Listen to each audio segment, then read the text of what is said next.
Break Fix Podcast is all about capturing the living history of people from all over the autosphere, from wrench turners and racers to artists, authors, designers, and everything in between. Our goal is to inspire a new generation of petrol heads that wonder, how did they get that job or become that person? The road to success is paved by all of us because everyone has a story.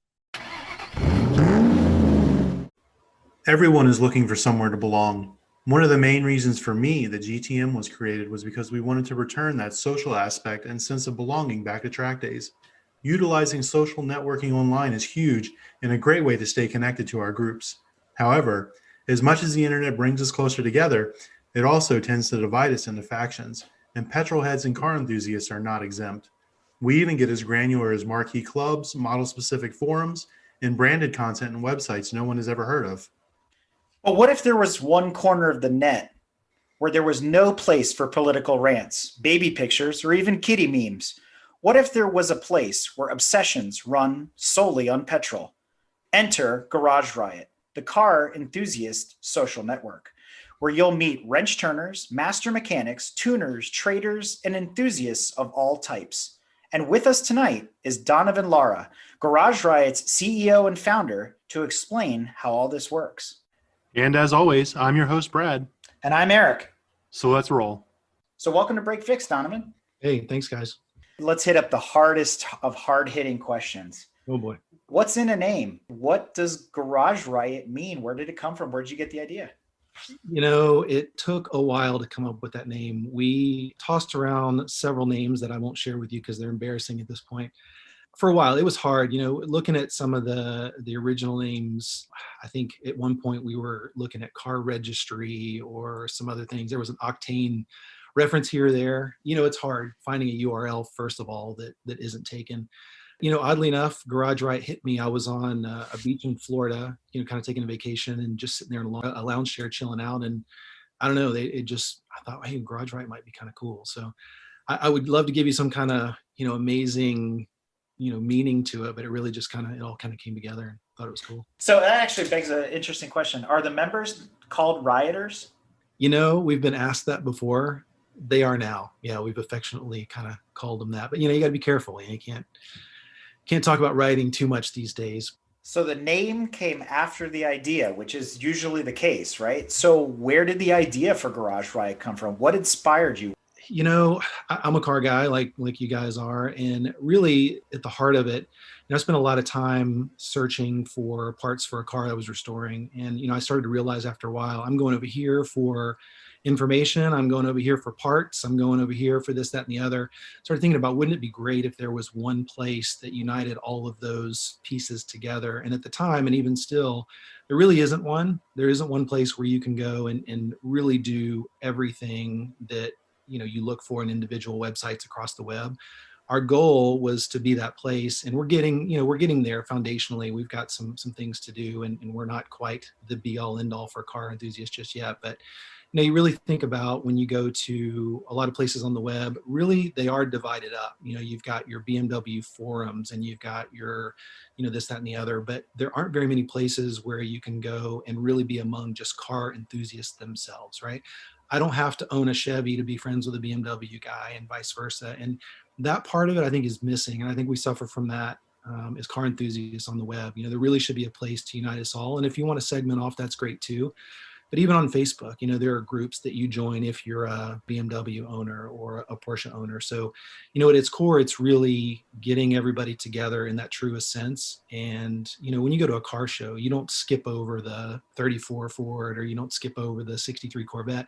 You appreciate them all, hopefully, if you're really a car enthusiast and talk to those people. So it really, at its heart, that was a place for us all to be together and, kind of service our needs too, if beyond just the social interaction piece of it. Are there two-wheel enthusiasts on GarageRiot as well? Yeah, that's the ultimate goal. I mean, ultimately, and we started out that way, but it was hard. I'm not a motorcyclist, and I don't really know anybody in that. I mean, I have people that ride, but I'm not as connected to that world as car world. But the ultimate goal is that, hey, if you've got a motorcycle and you want to have a motorcycle profile and a car profile, jump on there, man. It's all for everybody, because I think there's a lot of common chat. We can talk about, motorsports and everything. And we talk about You guys have seen it. We talk about MotoGP and other things on there. So I think it crosses over. We just haven't actively gone after that particular market yet. So this idea has been percolating for a while, and obviously you guys have been live for a while. So when did this all start? I actually had the idea back in 2006. And at the time, development costs were really, really expensive. I got some investors together and we just couldn't pull it off. And, it kept me up night after night for years and years and years until, we got to a point where development costs were better and, some platforms were available for us to really take advantage of that. So the site itself now has been up. I think this is our 4th year. And we heard from Emily and Nate on a previous episode that, especially Emily, she's a member of GarageRiot for a long time now, has a very low member number. And she said that she met you guys at the Vintage. You were there with a booth and trying to get people interested, and you've grown leaps and bounds since that point. What's membership look like these days? We're in the couple thousand mark. I'd have to pull up the exact number for you. But yeah, we definitely grown. Vintage was one of those places where, since, I'm a BMW owner, we already had a little bit of a network there. So we thought that'd be a good place to test it out. And the Vintage where I met Emily was actually the first time that we launched to the world. So we launched at Vintage first. That was April or May-ish, I think. The site had been up since about January in various stages.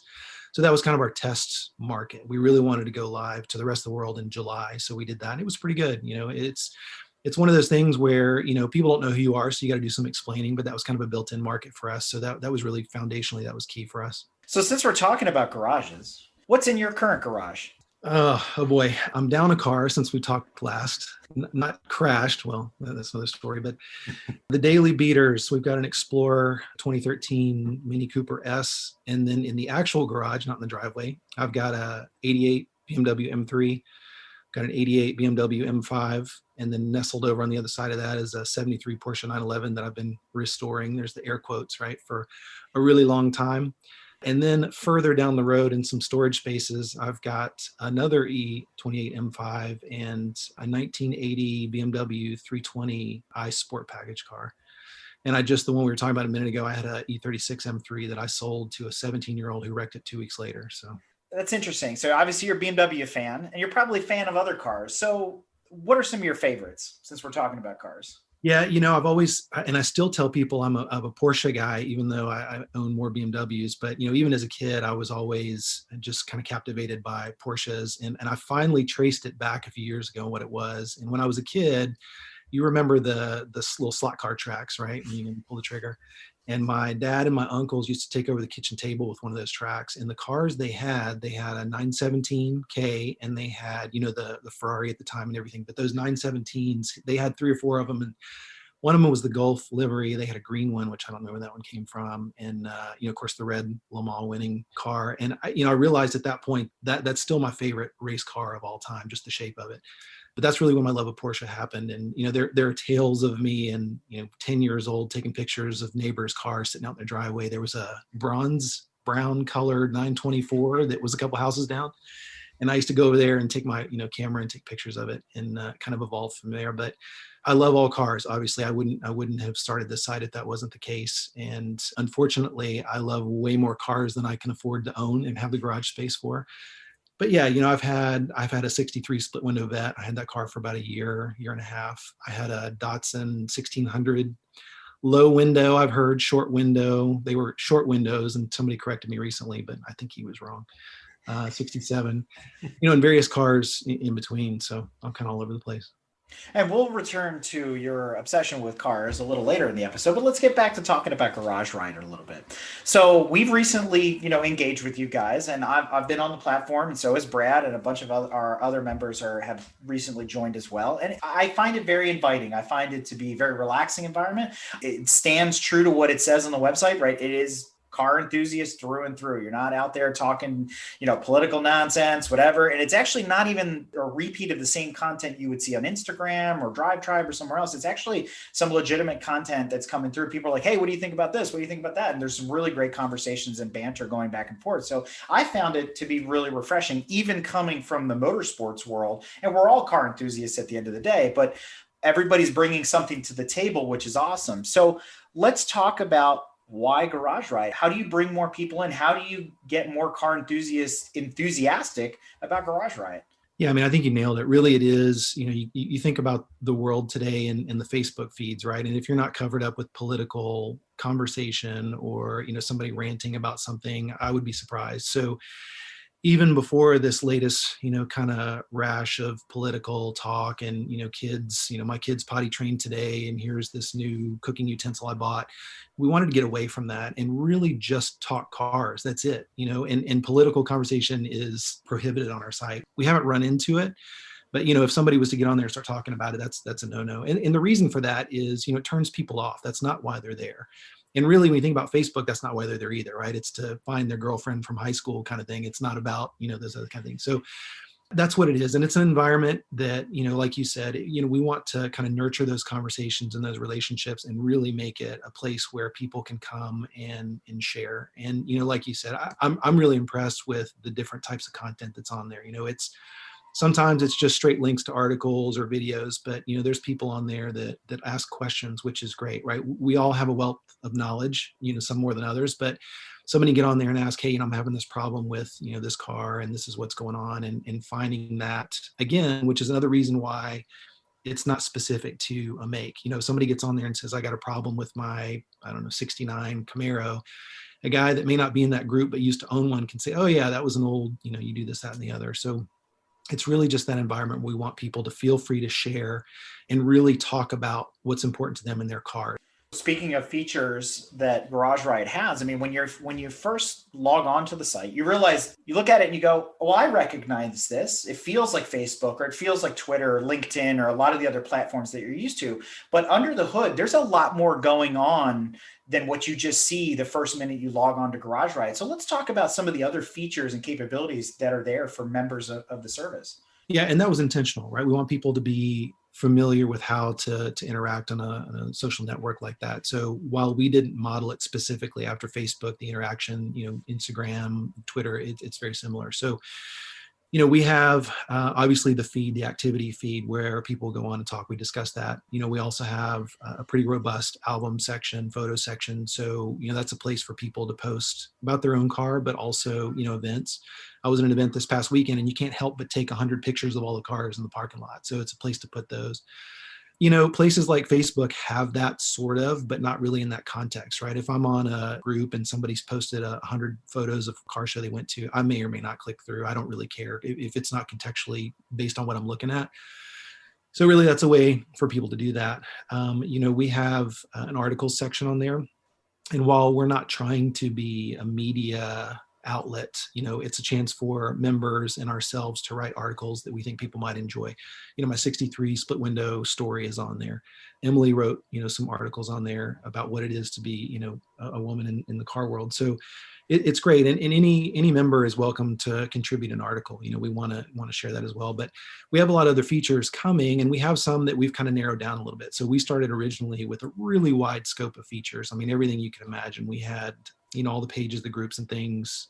We had classifieds, events, and we really tried to narrow that down. It was, imagine events alone, right? All the events in the US. So really tried to focus that down. So when you come in, we want you to contribute and, talk to everybody in there. It's not about necessarily spending all your time in classifieds, which, we'll get back there, but, we're slowly opening that back up as we feel the need's going to happen. But, like I said, the My Garage part is coming soon. We're still working through it. And, when you develop something, there's always something new you think of in process. So it's continuing to get kicked back a little bit. But, that's something cool that, we think users will be able to come into. While the concept of My Garage isn't necessarily new, it does solve a problem, right? And you think about how many times have you wanted to show somebody your car and you flip through 900 pictures on your phone trying to find pictures. So at its core, it's a place for you to quickly pull up all that information, but show your car, show you what you've done to it. So really excited about that. And I think that's something that's going to keep people on the site and coming back. Yeah, I can't think of a time where I haven't been in that particular use case where it's like, hey, let me show you my baby pictures that aren't my kids, right? My cars. And it's like, you're sitting there scrolling, you see people just rolling their eyes like, oh my God, here we go again. But yeah, it's having that one click away rather than, scrolling for days will be fantastic. GarageRiot's available on iPhone and Android. There's a web version as well. And I happen to use that one on my desk. So available on all three platforms. I find it to be rather smooth. Conversation is good. And to your point, there's a lot of really great activity on there. Now, I will say, to sell it to my motorsports compatriots, I had to kind of frame it. I know you smirk every time I say this, but I'm like, hey guys, it's like the US based version of Drive Tribe, right? And I have to say that because thanks to Brad, who's sitting here quietly smiling, GTM was one of the first tribes on Drive Tribe. So we're listed as GTM HPDE champions if you go look us up. And we were very fortunate to get on there early. And, obviously that's sponsored by Clarkson, Hammond and May, the Grand Tour and Top Gear and all that kind of stuff.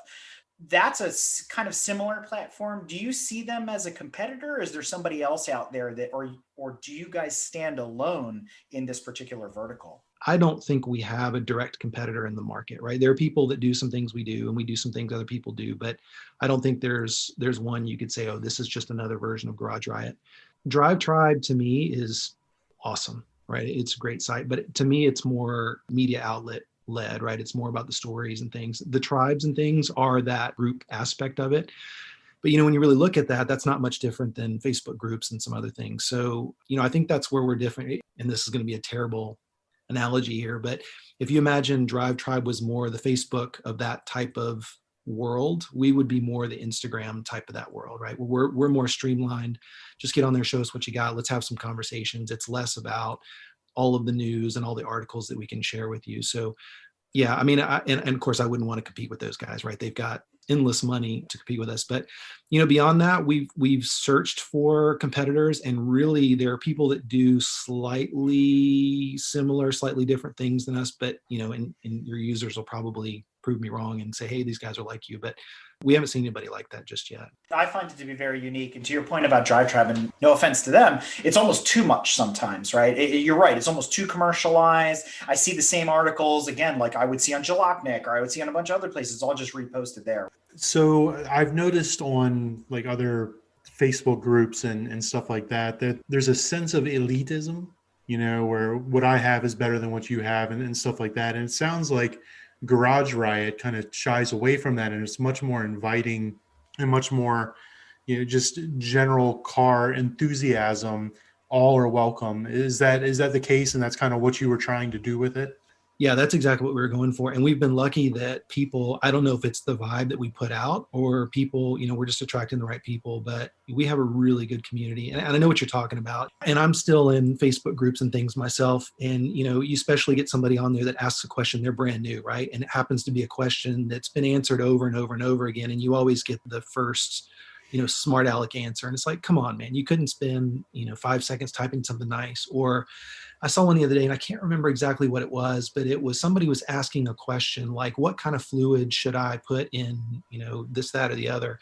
And the answer that somebody gave them, it seemed serious, but it was so wrong. If that person took them seriously, it could really have done some damage to their car. And it's like, everybody else knew, I guess it was a joke if they knew the answer, but why be like that? There's no point in trying to be cooler than anybody else. I mean, it's really, let's all just hang out and get along. And yeah, we try to be as humble as possible. And like I said, I don't know if that's what everybody picks on, or we just got the lucky group of people. Yeah, I'll be honest. I thought that was one of the more surprising things about a large social network like GarageRiot, in that coming to the table as a track rat and a longtime car enthusiast, neither Brad or I were both on there. We're not coming to the table like as the car show scene.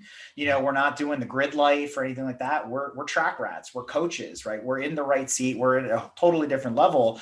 And I can't say than everybody that's there. I'm sure there's other people that are in the same boat that we're in, but every time we throw something up, I always find like people like look at it, they respect it. There's good feedback. It's not like, oh man, you guys again with your whatever, and we're trying not to flood it either. It's just, I kind of find it interesting, the relationship between the people there. It's very inviting at the end of the day.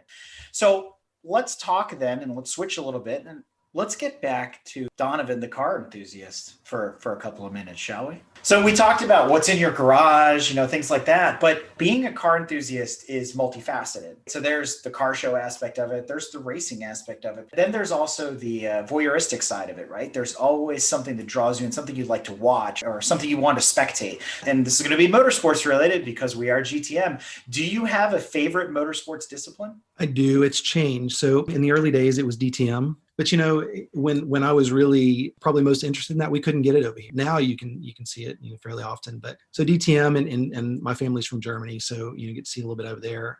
And then went on into, of course, Le Mans and those types of cars. These days it's F1. However, I think Lewis Hamilton is great, but and I was listening to your podcast talking about it. I mean, come on, man, it's really just who's going to come in second and third and fourth. So, like I said, I like the guy. I think he's amazing. Now he's 7-time world champion, and I'll be excited to see him win his 8th, which he probably will.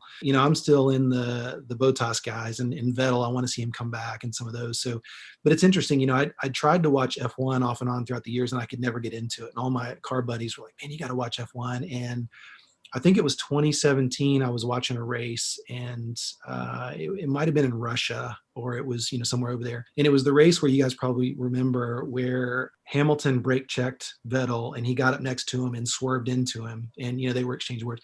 From that point on, I was like, okay, now this is good, right? And you start to see the personalities, and really until you get into the personalities, it's really hard to get engaged in a motorsport, and that's something I miss from IndyCar. I don't really know those guys very well, but in Formula One, you start to see their personalities, and especially with the Netflix show, I forget what it's called now, where they go behind the scenes. Drive to Survive. Yeah, and that really helps too, and you get their backstory. So that's where I play these days is F1. I am still batting negative 1,000, right? I cannot find anybody that likes WRC. What's somebody write me? There's got to be somebody out there that likes rally. But anyway, we'll move on. It's because nobody knows how to get it. Nobody knows where to go to watch it. You're the only person in the world that really simple, folks. I'm going to lay it out for you. Red Bull TV for free, all in 4K. You can watch amazing coverage of WRC and WRC2. From the driver's perspective, their recaps are amazing. They summarize the race down. If you don't want to watch the whole thing, you can watch it live. It's all up to you, but it is fantastic. It's one of the best places. And then if you don't get enough WRC that way, go to motorsport.tv and you can get it free there too with a basic account. So anyway, I'll leave it there. That's my shameless plug. Yeah, so I like WRC. I don't watch it very often. It's no Group B, but yeah, 100%. So I've tried, and I was in Europe one time, and they were running. It's Cyprus, right, where they run one of the races over there. Is that one of the Corsica, islands? Cyprus? I mean, all over the place. I was going to try to go over there, but I think I'm more interested in driving that type of race. Yeah. So the Targa Newfoundland, is that the one up where they do the rally through the city up in northern Canada somewhere? Correct. I'd love to do that. I probably shouldn't, because I'd be the guy that hit the house. I don't know if you've ever seen that, but I appreciate that kind of that racing. So since we're talking about that, have you seen the movie Love the Beast with Eric Bana? Yeah, where he have a Ford or something that he restored? A Ford Falcon, yes. And then he does Targa Tasmania in it. And I won't spoil it for anybody that hasn't seen it, but if you're a car enthusiast, I highly recommend this movie because it speaks to all of us as petrol heads and the passion. I mean, he wears all his emotions on his sleeve, and it's an amazing documentary if you haven't seen it. It's great. I mean, that's one of the few that I've seen that, like you said, it's really passionate. It's really, really great to see. It's not like the John DeLorean movies that are out, although some of those are pretty good. Have you seen the Alec Baldwin? Yeah, I reviewed it. There's actually an article on our website about it. So the best part of it, though, and I'll keep it's at the end when the son says he should say, yeah, he says, and then they actually show it. I giggled out loud for about 5 minutes after that. It was hilarious. I found it funny when the daughter of John DeLorean was like, "Do you know what DMC stands for? It stands for Destroyed My Childhood." But no, great film. But yeah, we reviewed that. We reviewed Shelby American and the Fangio documentary at the same time, and there's an article on the website about that. But since we're still geeking out about cars, let's go with Brad's favorite question. You can only have 3 cars, sadly, on this desert island with coconuts and fruit and whatever Eric, talks about when he pitches this question. But you got a 3-car garage. You can only have 3 cars for the rest of your life. What would they be, other than 3 split window Corvettes? Only 3? That's not giving me a lot. It changes all the time. I mean, right now, and I'll have to think about them, but I can tell you one of them would be an Aston Martin DB5, no question. Somebody just posted one on the site and it's white. I haven't seen a white one, I don't think, ever. I didn't know they made a white one.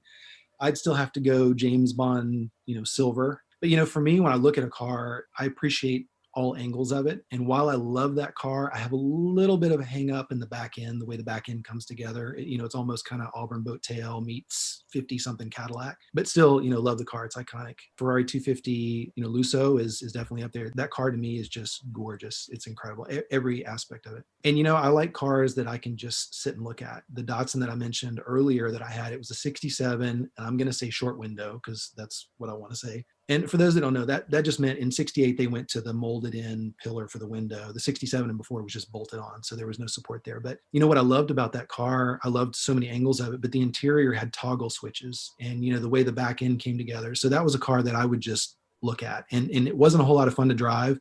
I actually was pulling in the neighborhood one time with my father-in-law, and his passenger door just managed to fling wide open for some reason. So, there were those kind of things. A radiator pipe was $90. But for my third, I'll tell you what I'm feeling, although I could probably, after this, tell you it's going to be something different. But I'm thinking a Porsche GT1 Street. And I forget the German name, something Strasse, but we'll go there. I think that would be incredible. Now that I say that, maybe a McLaren F1. See, now he's leading into the $1 million man question. If you had unlimited resources, and that's to include buying the car and maintaining it, and you could only pick one car, and it could be anything. It could be a race car, it could be a street car. What would it be? Well, I'll tell you why I buy cars. Maybe I can help answer the question. I buy cars that I think are going to appreciate, right? And cars that aren't something that everybody has. And, I know E30 M3s aren't exactly super limited, but obviously they're appreciating. They just sold one on Bring a Trailer for $250,000, right?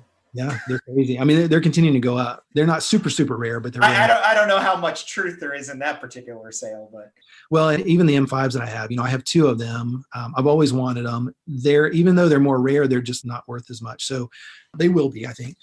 But for me, so that $1 million question, it would have to be something that I think was going to be just a super investment.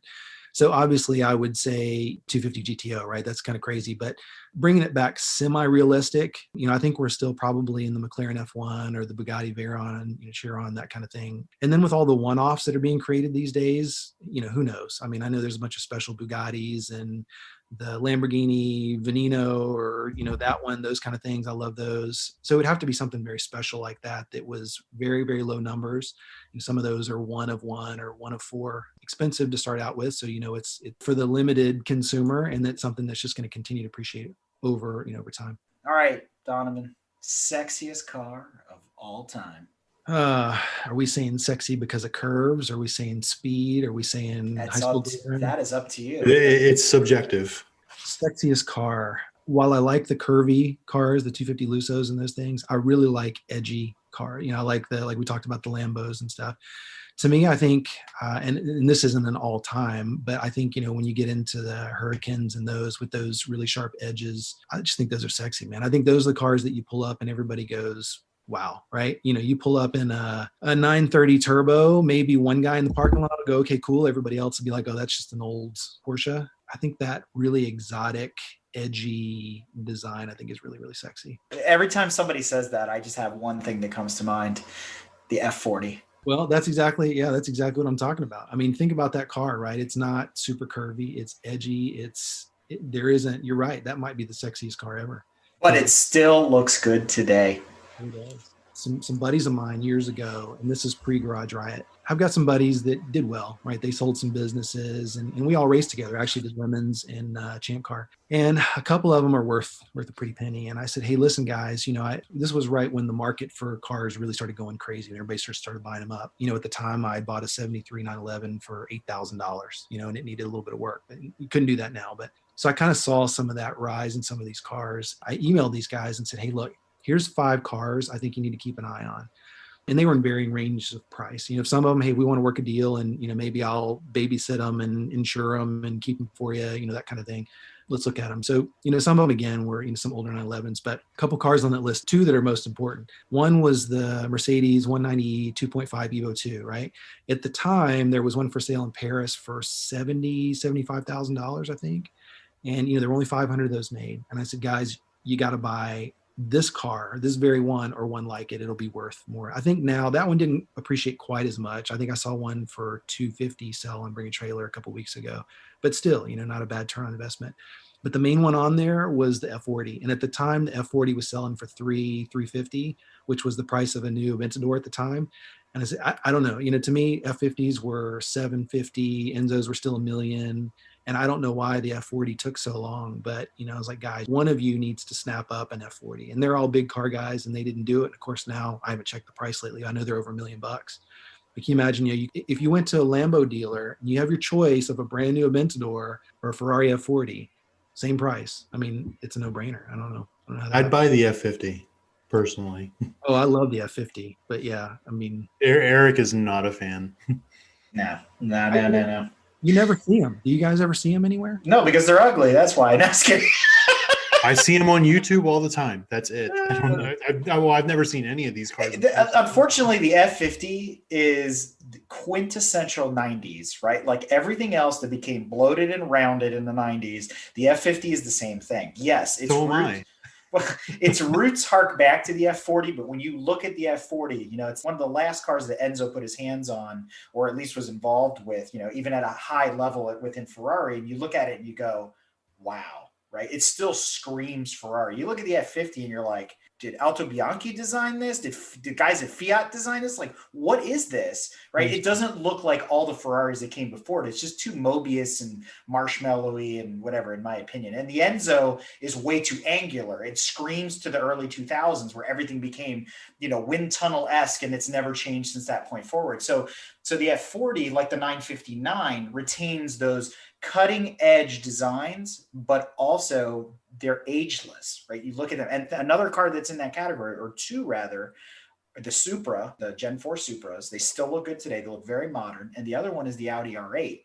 another car that you can't tell me what year it is when you look at an R8. They're all kind of the same, other than the newest ones with the, the goofy Lexus grille that they've put on these things. But the early R8s, they still look good today, right? So that's just my stance on things. Yeah. I always look at, when I'm looking at a car like that, I'm looking at a car that can stand the test of time. And one of those happens to be, let's say, if we're looking really retro, and it comes up a lot on this show, is the E-Type Jag. It's a car that you look at and you go, wow, it still looks good today. 65 years later or whatever, you're like, it's an amazing vehicle. It's a piece of moving art, But let's turn that on its head a bit. What do you think is the ugliest car? Oh boy, there's too many. I was big in our conversation about Ferraris. Well, there's some ugly Ferraris too. Don't even get me started on that. That is true. Like, especially like the late 60s ones and the weird, some of the 330s and the 365. And I could give you one better. And it's on a previous episode, the Mondial T. I don't understand that market at all. I don't understand. When they were 15,000, nobody wanted them. And I still don't want one, but now, they're 80, some of them are $80,000, $90,000. And I don't get it. I mean, I never liked the 308 either. And I know that's heresy to a lot of people, but blasphemer.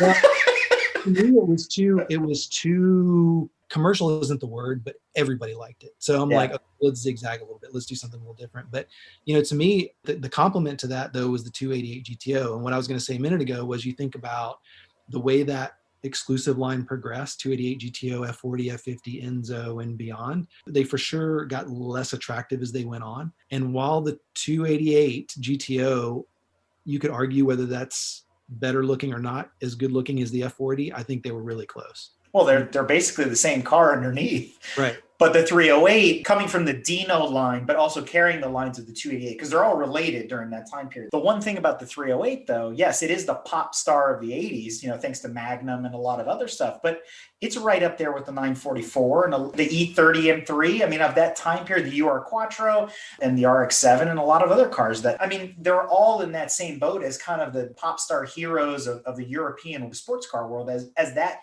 was changing from the Brits really having cornered the market with all the roadsters and everything they built. The Germans and the Italians kind of swept in and said, look at what we have, technology is superior kind of deal.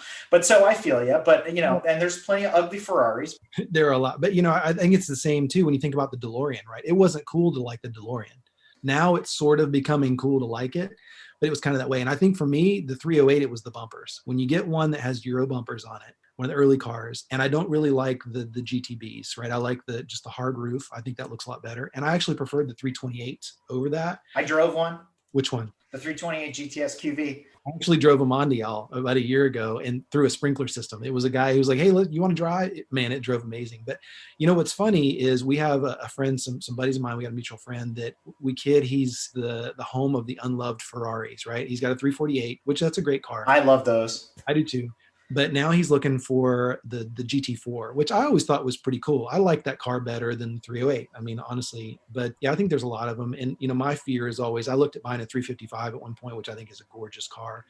But, you know, you start to hear the, don't do that because all the exhaust manifolds crack and this, that. And actually on Jalopnik, there was an article, a guy bought one and he's like, here's why you don't want to own a 355, and went through, I don't remember now, but he had it for a very short period of time and spent like $15,000 repairing it or something before he got rid of it. But yeah, I think they're great. I think the 60s Ferraris, I kind of lose track of, you know, like I said, the 330s and 365s, because I didn't particularly think they were that good looking. But as far as ugliest car, I mean, it'd be easy to say, oh, it's the Pacer, it's the Gremlin or one of those. But, you know, the Aztec is in there too. I don't know, man. Honestly, I think the Panamera is hideous. I don't like that car at all. Let me throw a car out at you. The Chevrolet HHR. My wife wants one of those, so I can't totally agree. But no, she wants the SSR, the pickup truck one. The HHR is the milk truck. The milkman. Yeah. Those are pretty bad. And what's worse is it was just a ripoff, right, from the other PT. Yeah, the PT Cruiser. So I'm so glad you could share in this long running joke we have about the HHR. It goes back a long ways, but this is good. I'm glad you're confirming everything we have. There's some ugly cars, but you know, there's some European only cars that are pretty hideous too. Let's kind of flip things around a little bit because car culture is changing, right? And so we reminisce and we get nostalgic and we wax poetic about a lot of these older cars, and they're beautiful, but those days are changing, right? You're well versed in the car world, but if you had to buy a new 2021 model, what would it be?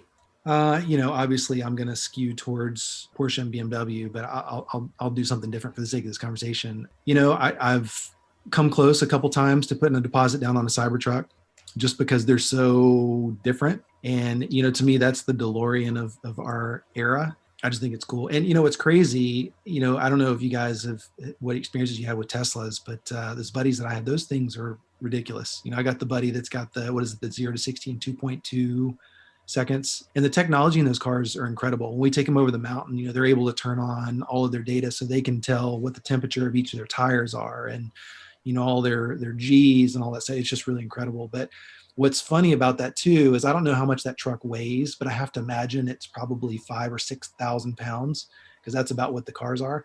But the triple motor one they claim will do 0 to 60 in like 2.2, 2.3. So I don't know why you'd want to go that fast in 3 or 4 tons worth of steel, but that one to me would be more for the kids. You know, hey, it's cool. You know, dad's got this truck or whatever. But problem with modern day cars, I think though, is, you know, and it's going to sound very Jeremy Clarkson of me, but like that 1980 BMW I have, you know, my first car was a 320. I worked 2 jobs over the summer in college to buy it. And it was, you know, it was a decade old or something, or however old at the time. But I bought this one because it was another one of those cars. But you get in that car, it's purely mechanical. I mean, it has power steering and things, and maybe it's psychological, but I just feel like I'm driving a car. It's not fast, but I'm not worried about, you know, the radio, and I'm not worried about, you know, how bright the headlights are and all the other crap in it, Bluetooth. I just want to drive the car, and it feels really good. It's small. You know, cars these days are big. I don't know if you guys have seen a Camaro behind an SUV, but they're about as wide as each other, which is really crazy. But, you know, and two, I'm disillusioned a little bit. Like when you look at Porsche, for example, you know, like I said, I love Porsche, but, you know, base 911 is $100,000 now. And that's just kudos to them, right? To being able to have that kind of market. And it seems like this has been the story of my life. All the cars that I want to buy are just outside of my reach, you know, financially, whether it's, you know, whatever it is. In the early days when I first started working, I was $20,000 shy of the car that I wanted, or, you know, the one that I really wanted. And now it seems I'm missing them by $100,000. I mean, it just seems to be this huge jump in cars, and, you know, it's hard. So, you know, I'd love to have a brand new 911 GT3 RS. The 07 RS green on black is one of my dream cars. That's my 4th garage entry there. But, you know, you look at the new ones and they're, you know, $250,000, and there are a lot of them on the road, and I don't know how people are doing it. What do you think of the EV revolution that's taking over the world? we're going to have to go there, right? I mean, there's no question. And I'm a fan for somebody else to own one, like my buddies that have them. I'm like, that's great for you, but I always want that petrol. I always want those cars. I want the smell. I want the sound. And, when you're next to somebody in a Tesla that gives it, full beans and it sounds like a remote control car, that just, to me, that takes away half of what it is to be, I don't want to say a car enthusiast because that's not fair, but it takes away half of the appreciation that we have for the love of the sport. You go to the races to hear the cars, as much as and smell that. You don't go, and that's my problem with Formula E. I don't know if you guys have watched those races or not. I can't take them seriously. And I appreciate there's some real drivers and some real technology in there, but no sound, I can't get excited about it. But they'll eventually go there. For me, it'll probably be, a daily driver. And when I mentioned the Cybertruck, that would probably replace the Explorer. So it wouldn't be my, BMW replacement, but it's fun. I mean, I think the tech is really cool. And if it's not a car that I'm trying to buy to impress anybody or, really have the fastest thing on the road, although they're very fast, if it's really just kind of a function of driving, I can see myself going that route. And so a follow-up question to that is, what do you think of the new Hummer, the new all-electric Hummer? Way overpriced. I don't know how they're going to do it. I mean, it's $150,000, I think. Yeah, it's ridiculous. It's like 112 or something like that starting for the day one edition. I think it looks cool, but I think GM is, and I don't know if we have any GM people listening to this, but they don't understand their market. I mean, I think they're assuming right off the bat that they're going to sell to all these executives, but in a topic that's going around GarageRiot right now, we talk about Tesla getting rid of their $35,000 base model, which I didn't even know happened. But, the fact, or that they had one, but the fact that it's obtainable for everybody, think about Henry Ford, right? That was his model. That was Volkswagen's model. I won't say by who, but we all know. But, the idea that everybody could have an affordable car. And I think, you want to come in high brand like that. But I think if they had done that with Cadillac, maybe they'd have gotten away with it. Man, I just don't see. Well, and to your point, I think the Lyriq is priced less than the Hummer is. So right there, it just doesn't make sense, right? But as we've talked about on the previous, drive-through episodes, I think there's speculation that the Hummer is a rebranded, what is it, the Rivian? It looks very similar to the Rivian pickup truck. So, and I've said this many times before, I think GM's late to the game on a lot of things across the board. They were late to adopt hybrid, which they still really aren't there. They're late to adopt the shift in the market. Like you said, I don't think they know their market. And now I feel like they're lagging behind. And so, I have some conspiracy theories there myself about, maybe they're strategizing, maybe they're waiting to see everybody else make the mistakes so they don't have to spend the money to make those mistakes, that kind of thing. And that is tactically very, very smart. But that's 10 years too late at this point. Well, I was going to say, especially when you look at the technology part of it. And, I've heard people in various businesses say, we don't want to be the leader. We want to be a close second. Like you said, let everybody make the mistakes. But, and I'm not an EV expert by any means, but, from what I've seen, Tesla is so far ahead of everybody else right now. I mean, even just the cool feature of it. There's the feature where you can turn on so it talks to you in certain, or whatever that stuff. It's just cool to be in that car, right? It's not just an EV. It does a lot of really cool things for you. So eventually there's going to be EVs all over. I mean, we're seeing them pop up every day. But, I think the problem too with GM, and I think it's a problem with manufacturers across the board, but if you build crap and it's ugly, you're in trouble. Right? If you build crap and it looks good, you got a chance. I mean, look at the turnaround in Ford in the early 2K, right? They didn't have a lot of great looking cars, but they started working with, Ford Europe and started really making some really nice looking cars, which they pretty much don't make cars anymore. But look at Kia's turned around. Now they're not just this, $6,000 crap box. They actually have some nice looking cars. And I think people buy with their eyes. And the problem with Hummer is I don't know that that's a spectacular looking vehicle. I mean, to me, it looks like a brick. I thought I saw the last time I saw it. I think the headlights or something spell Hummer in the grill or something like that. That's a nice touch. It's not very obvious. But I also think, oddly enough, I think that's an issue with Tesla. I don't think Tesla's cars are particularly good looking. They're pretty plain. And to give you context, we go on these mountain runs and we're stopped on the side of the road. I've had people comment about my M3 and people have commented about this car and this car. People don't even look at the Teslas. Like they don't even bother.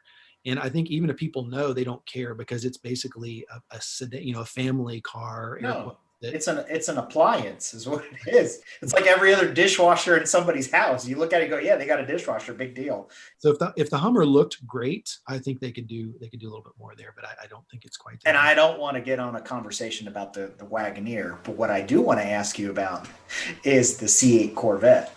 I like it in what will be the Z06 trim kind of thing. But that's been my problem with, the C7 and those other cars in the base model trim. I think it looks good, but I think it's an amazing car. And the fact that they're selling it for 60 grand, I think is incredible. And I thought I read an article that said they're actually losing money on them or breaking even at 60 grand, but 60 grand for a 3-second car is incredible and awesome for them. I mean, they finally built a world car that people respect now, the design. It's not necessarily just the gold chain wearing, button down hairy chest kind of guy, but I think they got some ways to go. I mean, if we're just talking pure design, I don't think they've resolved the way the back end comes together. It looks like, they backed in really hard into a Camaro or something. So, and you've seen how many times they change the taillights on the Camaro. It's like every year. And I think they're still trying to figure that out. But I saw a couple of them at Amelia Island this year. I saw a gumball blue one that was gorgeous. They had an orange one and they had one of the semi-race trim. I don't know if it was an actual race car, but they had it made up that way. I think it's a beautiful car, and I wouldn't be ashamed to own or drive one at all. I think they're awesome. So I think to your point, you've made the same analogy I think I've made several times about the Corvette and its posterior. They bobtailed it off, and then they said, okay, or the pencil broke. I don't know what it was. But yeah, it just doesn't look right. And unfortunately for me, characteristically, it kind of resembles all the rest of them, the NSX and the McLarens. I mean, from the front, they all kind of look the same now, which is unfortunate because, the saying right now is there's only one design that cheats the wind, but okay. But I don't know. I won't go there. It's not worth it. But it does go back to, I was talking about before that, and not all of my cars, I would say, are beauty queens necessarily to everybody, but, a car that you could have in the garage and sit there and just stare at it for half an hour, like you're watching TV.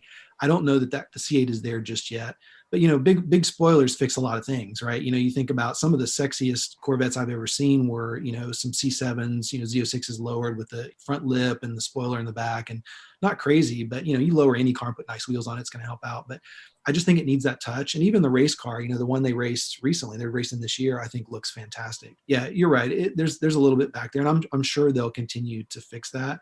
It is interesting the problems they're having. There's one of our social influencers took hers out and it caught on fire this weekend at the track. So, between that and some of the other issues they're having, they still have some things to work out. And I can't, and for everybody listening, I love GM, come from a GM family and all that, but I think that they do have some things to fix and a little bit of ways to go on some of that. So folks, if you liked this conversation, this is what you can come to expect when you join GarageRiot. So let's talk a little bit more about what it's like to become a member. Yeah, it's pretty straightforward. You go to the site, garageriot.com, and give us your information. So, it's your login and things, but it's your social security. No, I'm kidding.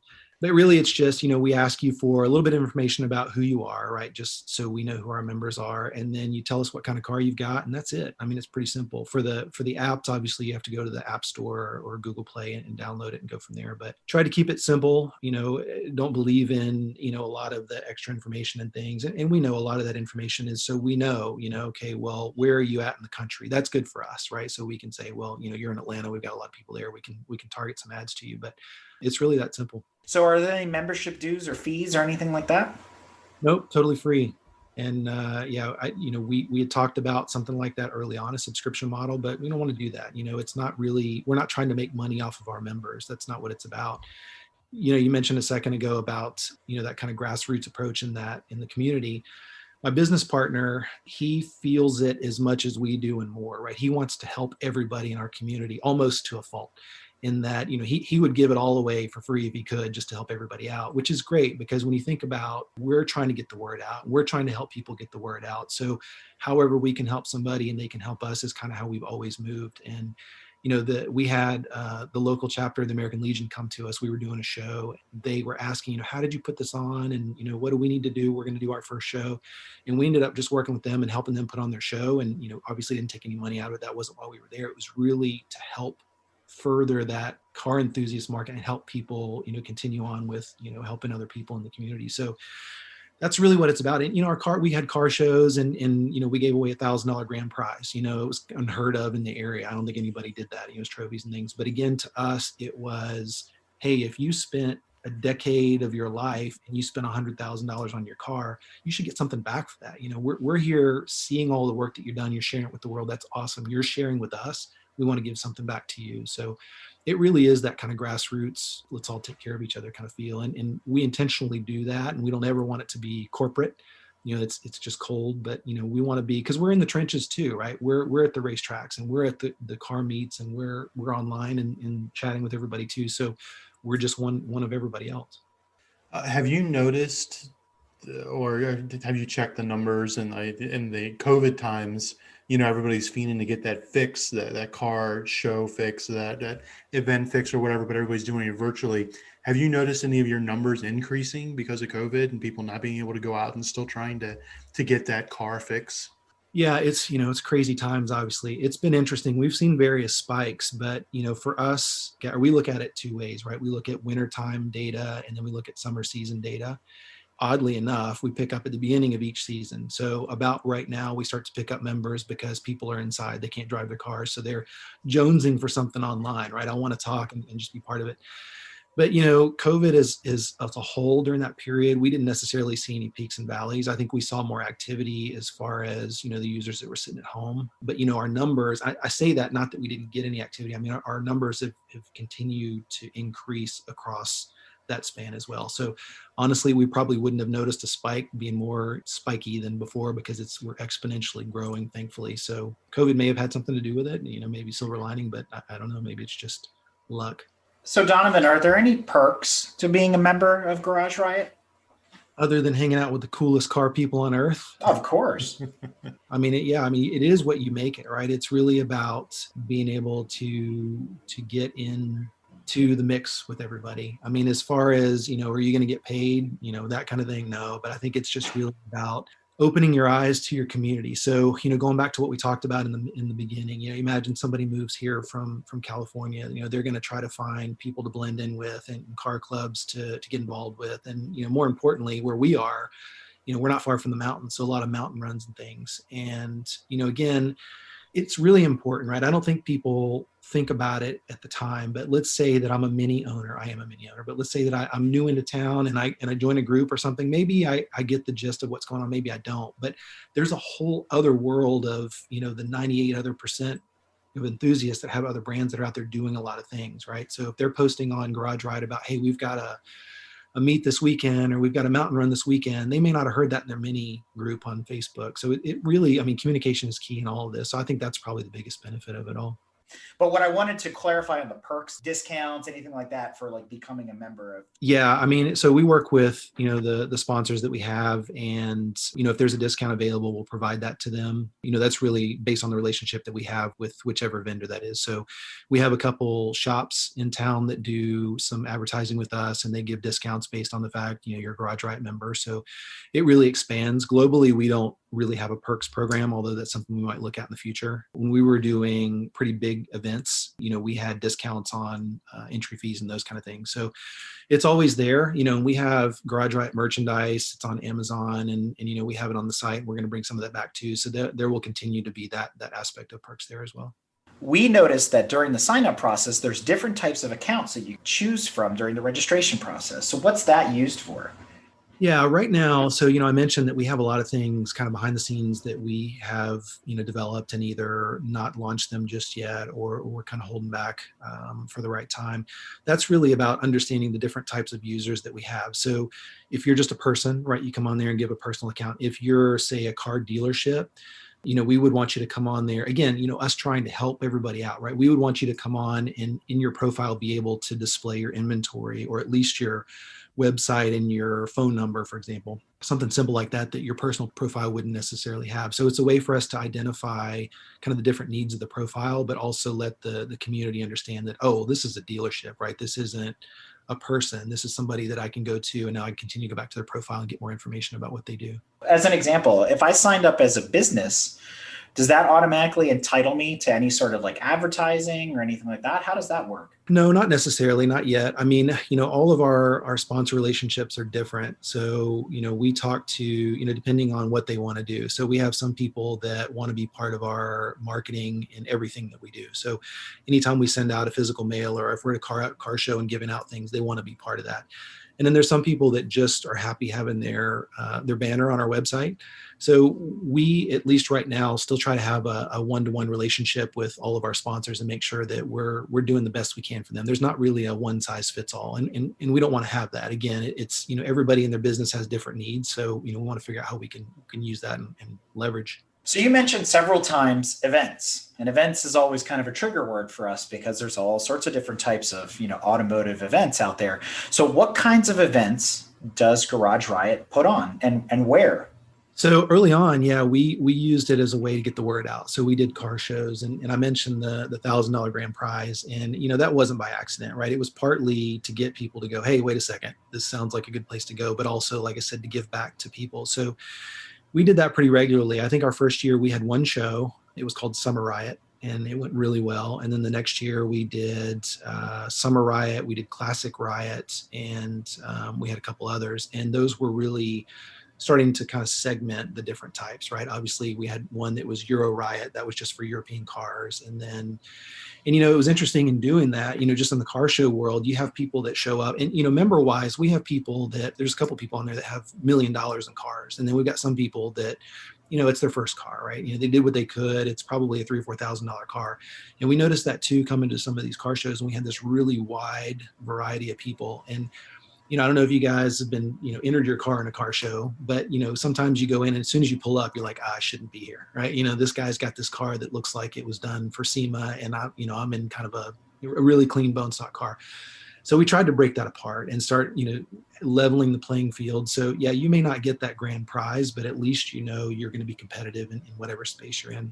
So in the track world, the car show and the paddock is very different, because if you look and you go, hey man, you got straight body panels, you're doing pretty good. And I'm joking, right? But there are no beauty queens in the paddock, generally speaking. I mean, there are some very prestigious cars that do show up, McLarens and Corvettes and Porsches and that kind of stuff. But the not in the instructor run groups. No, not at all. And not at the club racing events or the time trials. The guys that are really going after it, you're like, well, that's cool. Your roll bar is 3 colors. That's neat. So it's just a whole different ball game. So I don't think any of our cars would win any awards other than the fact that they made it there and they run. But so what other kinds of events? Because you talked about, mountain drives and things like that. Is that like a drive and dine? What else you got going on? Yeah, we do that. So the mountain runs are a little more grassroots. It's, hey guys, we're all going to the mountains this weekend. You want to come? And, we do those. We were also doing, it was every third Saturday. We did just kind of a casual get together at night. People get up in the morning and they go to Cars and Coffee, and, I don't want to get up at 4:30 in the morning just so I get a car, a parking space. So it was a way just for people to get together and chill out and relax and appreciate each other's cars. Beyond that, we haven't done any kind of formal racing or any series like that. I mean, to me at this point, I think that's best left to the experts, and we're trying to keep our reach still manageable. And that's what I meant to earlier by, when we launched the site, you could do everything under the sun and it wasn't manageable. So we kind of narrowed down and, maybe we'll get there one day, but you guys are the experts for that. So we wouldn't want to trample on any toes there. Well, that's why we're here to help, right? But that's cool. So with your Mountain Pass runs, are those orchestrated or is it just kind of a lead follow thing? And I have a reason for asking this question. So when you say orchestrated, as far meaning, are they like a time distance kind of thing? Are they planned out? Is there a route? Is it like a gymkhana? Because this all falls actually under a motorsport discipline known as road rally. So that's why I was curious to see if they were slightly more orchestrated or if it's just a lead follow type of convoy to a destination. No, they're more casual than that. Okay. Yeah, the last one we went on, we had a couple Teslas and we had some guys with really loud exhausts, and we toured through the mountains and try to find different paths. And honestly, we do about as much stand there and talk about cars and everything else as we can. So there's one particular route that we take a lot, and we'll zip over the mountain as quickly as we can, and then at the end there's a pull off and we'll stop. And we'll just get out and, just BS for half an hour and watch all the cars that go by. And then we'll get back in and shoot back over the mountain. And, so it's really a social thing. And speaking of, mountain drives and shooting up over back and forth over the mountain, how far are you from Tail of the Dragon? From here, somewhere 2.5, 3 hours. I was just there with a group 3 or 4 weeks ago. So not bad. GTM is planning a trip probably next fall to Tail of the Dragon, so we'll definitely keep in We contact. should do it as a joint thing. I mean, why not? Yeah, right? yeah, exactly. Yeah, So- that's great. I was up when we were up there. I took a buddy of mine and some other people, and we shot across. We came from the east side, and we took some twisty roads to get up there. And we started out, and I was in my E30 M3 that has a slight exhaust leak. I think slight is being generous. So you can smell it. Is that like the exhaust leak at the track where we cut the mufflers off and that? This is, it's funny. So when I bought the car, and that's the second E30 M3 I've had, and the first one I thought was going to kill me from the smell too. The guy had done a lot of, he put an Alcantara headliner in it, and I think the glue, it burned my eyes every time I drive that car, so I got rid of it. But this one, when I bought it, the guy goes, yeah, he said, listen, they have a tendency to kind of back out their exhaust manifold bolts, so you have to have that tightened up. I've found nobody else that has ever heard of that. I've talked to some of the shops around here. They're like, you're crazy. So this one, though, for whatever reason, smells like exhaust. So I'd been in at the 2-3 hours to get up there. We took some curvies. It was awesome. We got up, went over the Dragon, went west over the Dragon, stopped for a second, came east. But when we came east, we were on, super part twisties. And I happened to look down and mess with the fan on the AC to turn it down a little bit. And when I looked back up, I was, obviously going into a corner, and that was it. I was car sick from that point on. And, it was that instant, then the exhaust on top of it. So when we got to the other side, we stopped, there's 2 little stores there, and I stopped in one, and I told everybody, I've just got to sit. Just let me sit for a minute.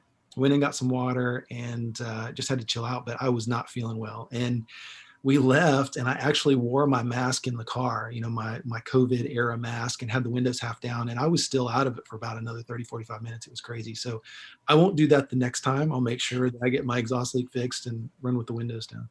So Donovan, that's all really cool. And, we'll see what next year holds. And obviously for all of us, it's still very much a crapshoot as to what the schedule looks like and how things are going to turn out. So let's hope for the better for everybody. But since we're speaking of roadmaps, what's on the roadmap for GarageRiot? Any new features you want to share outside of the My Garage thing? Anything else coming that we should be looking forward to on the platform? Going back. So it's one of those, it took us about 1.5 years to get up and running. And then, live, we went as kind of a beta launch, and it's been a constant improvement from there. But, we waited a little bit, probably a little longer than we should have, waiting for it to be finished. And of course, it's never finished, right? We've always got something we're developing and working on. And even still, it's been live for about 4 years in this iteration.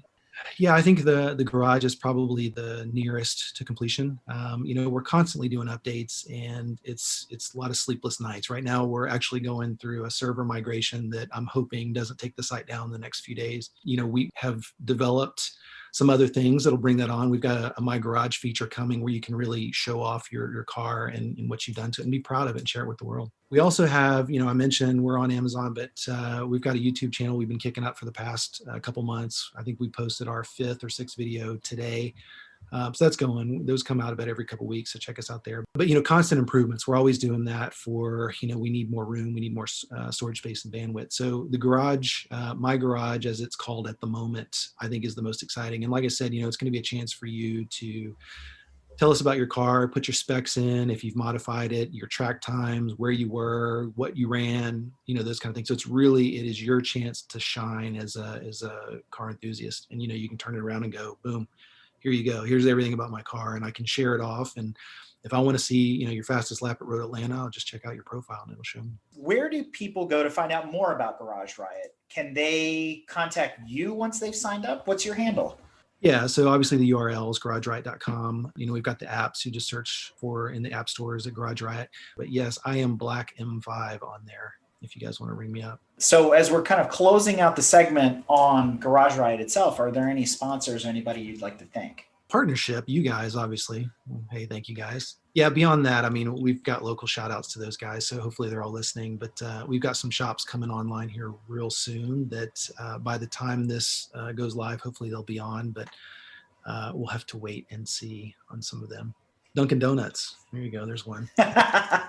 And Rock Auto, I've noticed as well. Well, actually, let me say something for those guys. Those guys have been great. So, they get on there and they'll post discounts on there often. And, they're active members of our community, which is really great. You don't expect that from, a business like that. So whoever, and we haven't talked to anybody on the phone, only email, whoever that person is or those multiple people are, they stay on top of it and really engage with our website, which is really, really cool to have a vendor that level on the site.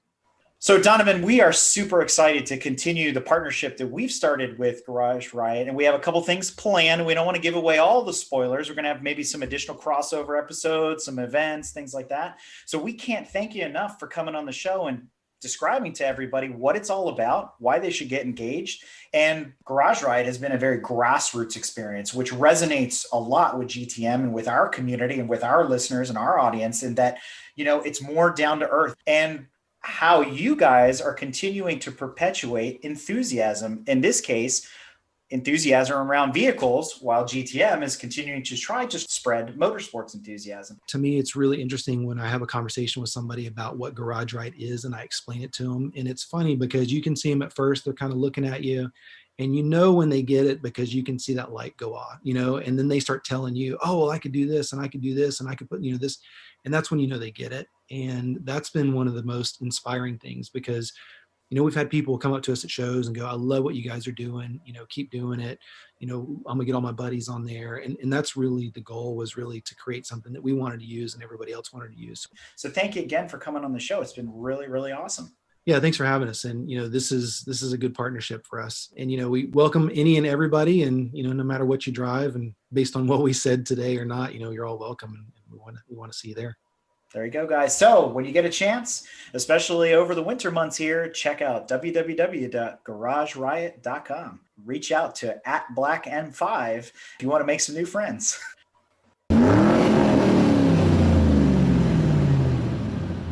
If you like what you've heard and want to learn more about GTM, be sure to check us out on www.gtmotorsports.org.